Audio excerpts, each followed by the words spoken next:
नमस्कार मित्रों।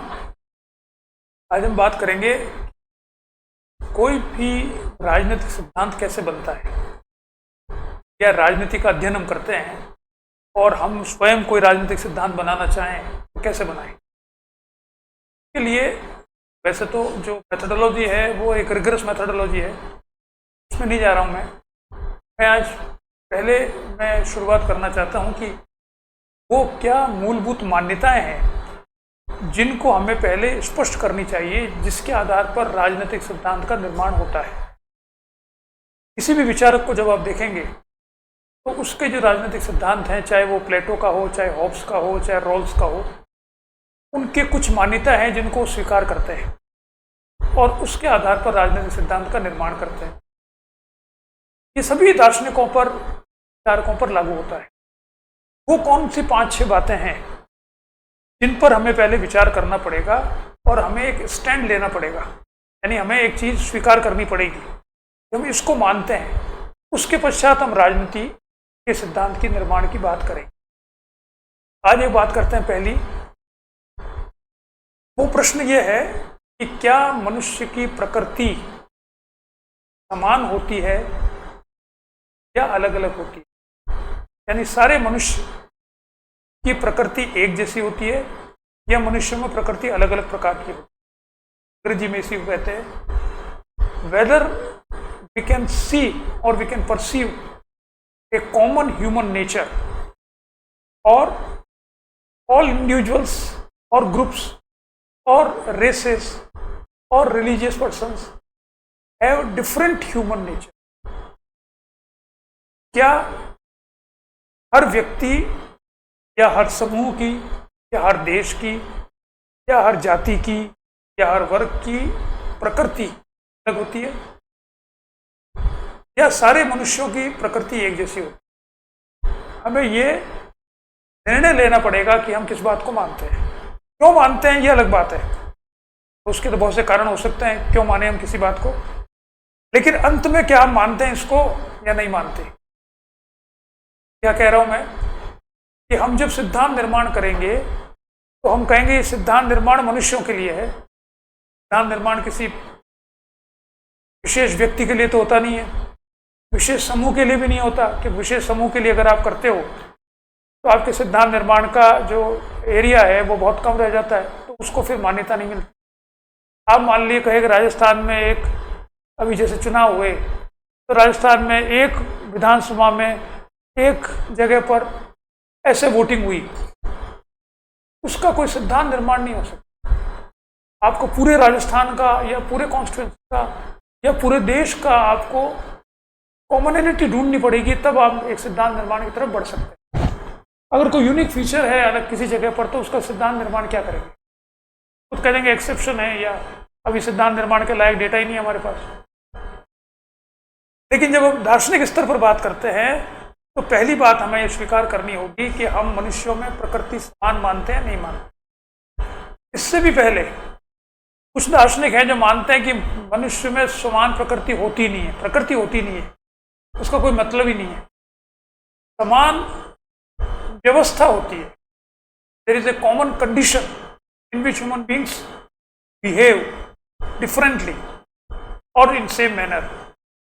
There is no common human nature. Now it is who has said this? This is Jean-Paul Sartre. Jean-Paul Sartre जो कि एक फ्रांसीसी दार्शनिक था, अस्तित्ववादी दार्शनिक से माना जाता है, उसने कहा था कि कोई भी समान मानव प्रकृति नहीं, समान मानव समान व्यवस्था होती है, स्थितियां होती है।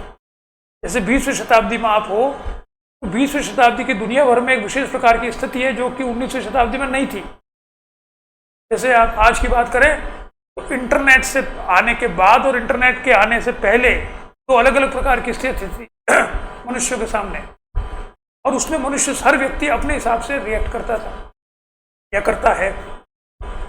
तो सार्त्र तो कहता है कि कॉमन ह्यूमन नेचर का मतलब ही नहीं है कोई, क्योंकि there is no commonality. Whatever commonality we have that belongs to non human elements जो मनुष्यता को प्रदर्शित नहीं करते, ऐसे तत्व सारे मनुष्यों में समान होते हैं जैसे वो पशुओं के समान होते हैं।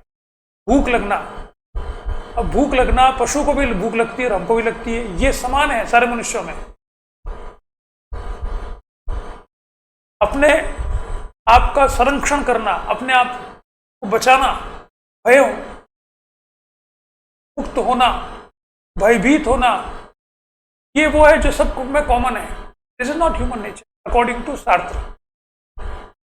ये कुछ जो कंडीशंस होती है उसमें व्यक्ति प्रदर्शित करता है कि वो कितना भयभीत है, कितना नहीं है। ह्यूमन नेचर कॉमन होने का अर्थ क्या है? इसमें सभी मनुष्य समान रूप से चीजों को परसीव करें और समान रूप से उसका रिएक्शन दें। अगर आप कोई वस्तु देखते हो जिससे भयभीत होते हैं तो सारे जो व्यक्ति है वो एक जैसे भयभीत नहीं होते और उसका सबका रिएक्शन भी एक जैसा नहीं होता। पहली बात तो यही हमको बहस करनी होगी कि मनुष्य में समान प्रकृति होती है या नहीं होती। फिर वो जो प्रकृति अगर समान है तो क्या वो फ्लेक्सिबल होती है, नहीं होती? तो ये भी है। तो प्लेटो ले आप, तो प्लेटो में मनुष्य जन्मजात उसमें एक प्रतिभा होती है या प्रकृति होती है। वो या तो शासन करने योग्य करने वाला होता है या शासन न करने वाला होता है। समस्या ये है कि जो शासन करने वाले लोग हैं वो शासित हो रहे हैं और जो शासित होने चाहिए वो शासन कर रहे हैं। इससे समाज में समस्या आ रही है। अगर अपनी प्रकृति को पहचान ले, तो जो अपनी प्रकृति का अनुरूप कार्य है उसी को करे तो समाज बड़ा अच्छा होगा, आदर्श समाज हो जाएगा। लेकिन कोई व्यक्ति अपनी प्रकृति को बदल नहीं सकता। अगर आप में वो तत्व है जो कि शासन करने के लिए है तो आप शासित नहीं हो सकते, आप शासित होना पसंद नहीं करोगे। और अगर आप में ये तत्व है जो कि केवल शासित होने के लिए योग्य बनाते हैं आपको, तो फिर आप शासक नहीं बन सकते। तो ह्यूमन नेचर रिजिड है, जैसे प्लेटो में रिजिड है, हॉब्स में रिजिड है, वैसे ही रहेगा मनुष्य जैसा पहले था। तो व्यसन बनने के बाद भी चेंज नहीं होगा। लॉक में रिजिड है, अच्छा ही आदमी तो अच्छा ही रहेगा। रूसों में परिवर्तनशील है, पहले अच्छा था, फिर सभ्यता आई, उससे बुरा हो गया। तो कुछ विचारक तो मानते हैं कि मानव प्रकृति होती नहीं है, कुछ मानते हैं होती है लेकिन वो चेंजेबल होती है, कुछ मानते हैं नहीं होती चेंजेबल। तो आप अगर राजनीतिक दार्शनिक बनना चाहते हैं या आप किसी राजनीतिक दार्शनिक पढ़ना चाहते हैं तो आप उसके इस बात को ढूंढिए उसके चिंतन में कि वो मनुष्य की प्रकृति के बारे में क्या सोचता है। तब आपको उसके राजनीतिक सिद्धांत को, राजनीतिक दर्शन को समझने में बहुत सहायता मिलेगी। क्योंकि हम बाद में देखेंगे कि राजनीतिक दर्शन जो पैदा होता है वो इस मनुष्य की प्रकृति के बारे में आपके क्या विचार है इससे भी प्रभावित होता है। ये पहली विशेषता या पहली मान्यता है जिसे हमें अपने मस्तिष्क में स्पष्ट करनी चाहिए उससे पहले कि हम किसी राजनीतिक चिंतन का अध्ययन करें, चिंतक का, या स्वयं राजनीतिक विचारक बनने का प्रयास। आज इतना ही। नमस्कार।